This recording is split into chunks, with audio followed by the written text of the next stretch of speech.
নেমা, আমার এইটুকুই সামর্থ্য, আমি তোর সামনে এইটুকুই গুছিয়ে দিতে পেরেছি।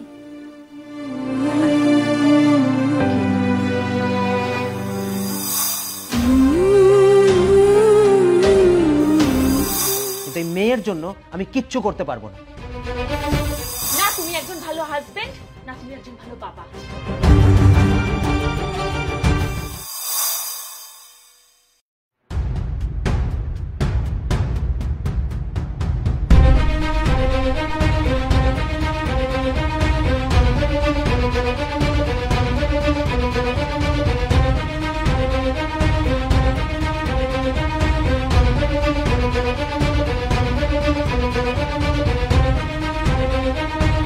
পূজা, হ্যাঁ পূজা,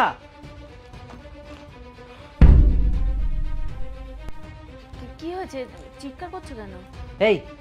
এই সংসারের কোনো জিনিসের প্রতি তোমার খেয়াল নেই, তাই না? কেন, কি হয়েছে? তোমাকে বলেছি না এই মেয়ের হাতে যেন কোনো জিনিস দেবে না। হয়েছেটা কি সেটা তো বলবে। কি হয়েছে? এসি রিমোট নিয়ে খেলা করছেন মহারানী। এই এসিটা টেপাটেপি করতে গিয়ে যদি খারাপ করে ফেলে সারা বেটাকে শুনি। অবশ্য ওকে বলে কি লাভ, ওর মাও তো তাই, একটা টিনের চালে বড় হওয়া মেয়ে, সে কি করে এসির মর্ম বুঝবে, তাই না? কি বলছো কি স্বর্ণ এসব? এ নাকা কান্না কেঁদো না তো, যা বলছি ঠিকই বলছি। এই সংসারে এসে যেমন আমার জীবনটাকে নষ্ট করেছো, সেরকম পরিবারের একটা সম্মানকেও নষ্ট করেছো। জন্ম দিয়েছো একটা মেয়ের, এখন বংশে প্রদীপ জ্বালানোর মতো আর কেউ নেই। এই মেয়েকে যখন খাইয়ে পড়িয়ে বড় করবো, তারপরে পরের বাড়ির ছেলে এসে সব লুট করে নিয়ে চলে যাবে। স্বর্ণ চুপ করো, মেয়ে জন্ম দেওয়ার দায় কিন্তু আমার একার নয়। আর শোনো, কথায় কথায় আমার বাবা মাকে টেনে এনো না। বেশ করেছি, বেশ করবো তুলবো, বেশ করব। শোনো, আমি যখন খাওয়াই পড়াই তখন আমার কথা তো তোমাকে শুনতেই হবে। মাঝে মাঝে মনে হয় এই বাড়ি ছেড়েই চলে যায়। বাড়ি থেকে চলে যাই তো যাও না, যাও যাও যাও, বাড়ি থেকে চলে যাও প্লিজ। আর শোনো, সঙ্গে না এটাকেও নিয়ে যাও। যত সব।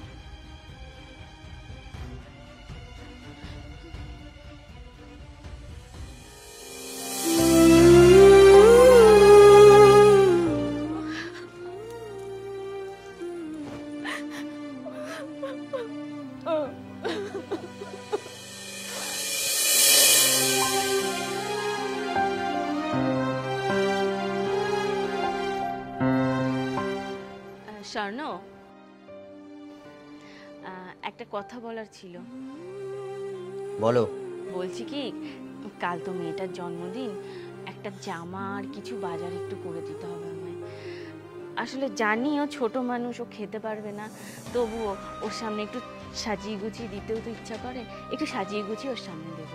পূজা, তোমাকে আমি আগেও বলেছি যে আমাদের ফ্যামিলিতে মেয়েদের অন্নপ্রাশন, মেয়েদের জন্মদিন এসব পালন হয় না। দেখো, ঘরটা করে তো পালন করতে বলছি না, মায়ের মন, আমারও তো একটু সকাল্লাদ আছে। দেখো, যদি ছেলে জন্ম দিতে তাহলে আমি সমস্ত সকাল্লাদ পূরণ করতাম, কিন্তু এই মেয়ের জন্য আমি কিচ্ছু করতে পারবো না। মেয়ের যখন জন্ম দিয়েছো তখন নিজের এই সকাল্লাদগুলোকেও ত্যাগ করতে হবে, কারণ এই মেয়ের জন্য আমি 1 টাকাও খরচ করব না। বেশ, তুমি যখন করতে পারবে না, করো না। আমি তো মা, আমি ওর সাথে এরকম করতে পারবো না। যা করার আমিই করব। তুমি যদি টাকা না দাও, যেভাবেই হোক আমি টাকা জোগাড় করে কালকে আমি ওর জন্মদিন করব। আমি আমার শখ মেটাবই। কি কি বললে? হ্যাঁ, কি বললে? আরেকবার বলে যাও। কই এত বড় সাহস তোমার? কই আমিও দেখি তুমি কি করে পারো। জন্মদিন পালন করতে, জন্মদিন পালন করে আমি বের করে দেবো।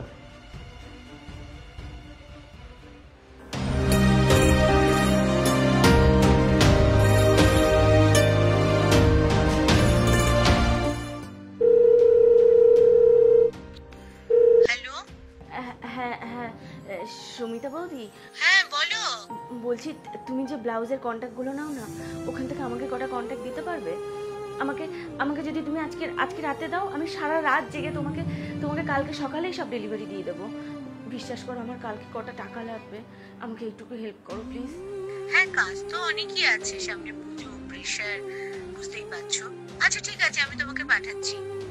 আচ্ছা, কিন্তু কালকে সকালের মধ্যেই তোমাকে কাজটা করে দিতে হবে। আচ্ছা ঠিক আছে।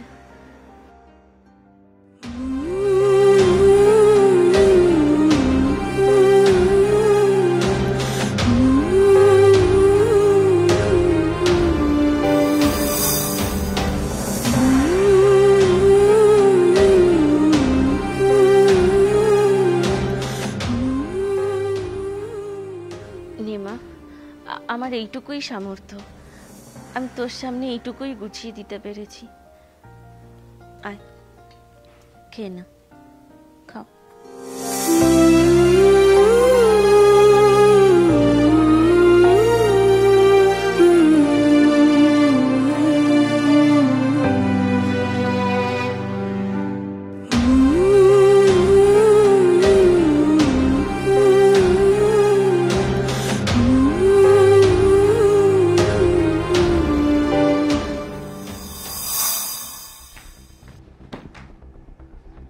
এটা আমার বাড়ি, আমার ঘর। হ্যাঁ, কি জানি, বিশ্বাসই হয় না।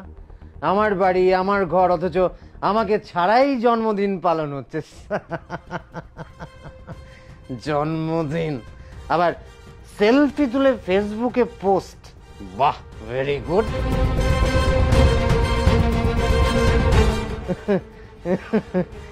জন্মদিন। তুমি আবার নেশা করে এসছো? এই চুপ, একদম চুপ। এই তো বাপের টাকায় খাই আমি, আমি আমার টাকায় খাই। শোনো, তুমি ভুলে গেছো যেটা আমার বাড়ি, আর আমার বাড়িতে আমার কথাই শেষ কথা। জন্মদিন পালন করছি, জন্মদিন। তুমি ফ্রেশ হয়ে নাও, তুমি খেতে দিচ্ছি। দাঁড়াও, কি হলো? উত্তর দিলে না যে? আমারই বাড়িতে আমার পারমিশন ছাড়া কোন সাহসে তুমি জন্মদিন পালন করতে পারো? আমার মেয়ের জন্মদিন পালনের জন্য আমার কারোর পারমিশন দরকার। আচ্ছা, কারোর পারমিশনের দরকার নেই।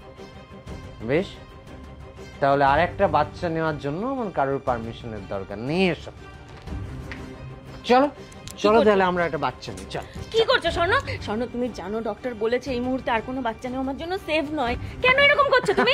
আরে কি হয়েছে? কে মানবে ওর কথা? তুমি আমার কথা মেনেছো? তুমি আমার পারমিশন মেনেছো? মানো নি তো, তাহলে আমিও কারোর পারমিশন মানবো না। চল। স্বর্ণ ছাড়ো। আরে ছাড়ো বলছি, আমার লাগছে। স্বর্ণ চলো না, চল। লাগছে, ছাড়ো। চলো। তোমার এত বড় সাহস, তুমি আমার গায়ে হাত দিলে? দেখো এবার আমি তোমার কি করি। একদম চুপ, আর এক পাও নড়বে না। আমি অনেক সহ্য করেছি, আর না। তোমার মতো একটা নোংরা মানসিকতার মানুষের সাথে আমার আজকে থাকতে লজ্জা করছে, ঘেন্না করছে আমার। যে বাবা তার নিজের মেয়ের জন্মদিনটুকু পালন করতে লজ্জা পায়, তার বাবা হওয়ার কোনো যোগ্যতা নেই। ছেলে হোক বা মেয়ে, দুটোই তো সন্তান। কেউ কি করে নিজের সন্তানের সাথে এরকম করতে পারে? না তুমি একজন ভালো হাজবেন্ড, না তুমি একজন ভালো বাবা। শুধু কারি কারি টাকা রোজগার করতে শিখেছো। একদিন তুমি দেখবে তুমি এই টাকার বিছানায় শুয়ে থাকবে, কিন্তু তোমার মুখে জল দেওয়ার মতন কেউ থাকবে না। ওইটুকু একটা দুধের শিশু, ও মেয়ে বলে তুমি দিনের পর দিন ওর উপর যা অত্যাচার করেছো, তার ফল তোমাকে ভোগ করতেই হবে। বিয়ের পর থেকে এই বাড়িতে এসে একটা দিনও আমি কোনো রকম কোনো সুখ পাইনি। উঠতে বসতে তুমি আমাকে খোঁটা দিয়েছো, গালাগাল দিয়েছো, আমার বাবা মাকে তুলে পর্যন্ত কথা বলেছো। আমার বাবার টিনের চালের বাড়ি হতে পারে, কিন্তু তবুও সে অনেক বড়। কেন জানো? তার মনটা রাজপ্রাসাদের মতো। আমি এক্ষুনি এই মুহূর্তে আমার মেয়েকে নিয়ে এই বাড়ি থেকে বেরিয়ে যাবো, আর এক মুহূর্ত আমি এই বাড়িতে থাকবো না। আমার মেয়েকে আমি সিঙ্গেল মাতা হিসেবে বড় করবো, আর জীবনে ওকে বলবো যে ওর বাবা মারা গেছে। পূজা, পূজা, আমার কথাটা শোনো। পূজা, আমার